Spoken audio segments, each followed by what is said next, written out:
The Umkhonto Party and African Transformation Movement forged alliance to political cooperation.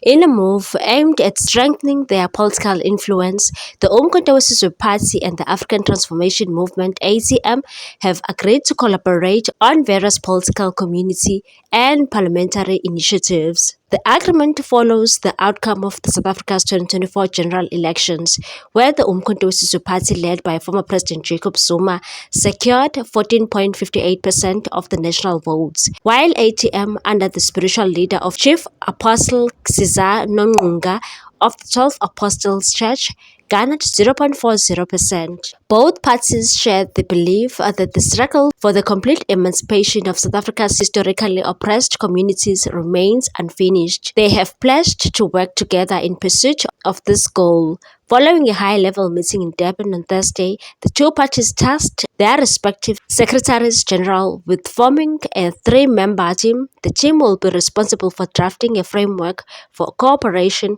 focusing on upcoming by-elections, the 2026 local government elections, and the 2029 general elections. The parties have stated in a joint statement. The leadership of the Umkhonto Party, led by President Jacob Zuma, and African Transformation Movement (ATM), led by its spiritual head Prof. Caesar Nonqunga, held a bilateral meeting in Durban, KwaZulu-Natal on Wednesday, 5th March 2025.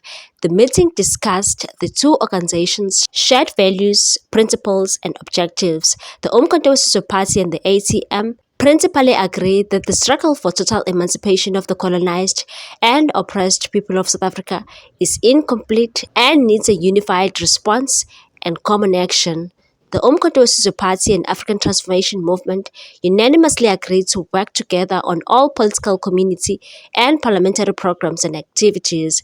The meeting mandated the Secretary Generals of both organizations to convene a smaller three-side bilateral engagement, which will work on the modalities of working together in all upcoming by-elections towards the 2026 local government elections, as well as the 2029 general elections. The modalities of the Umkhonto Party and ATM working together will be presented to the leadership and membership of both organizations within the spirit of building unity amongst all the progressive forces in South Africa. We jointly call on all progressive political formations and individuals in South Africa to support and associate with the revolutionary and long overdue efforts to unify all the progressive forces. Unity is the most important weapon in the war against colonialism and for the total emancipation and freedom of our people. The parties emphasized that unity remains the strongest weapon in the fight against the lingering effects of colonialism and the continued pursuit of total freedom for the people of South Africa. What's your take on this one, people? Thanks for watching. Please subscribe for more news.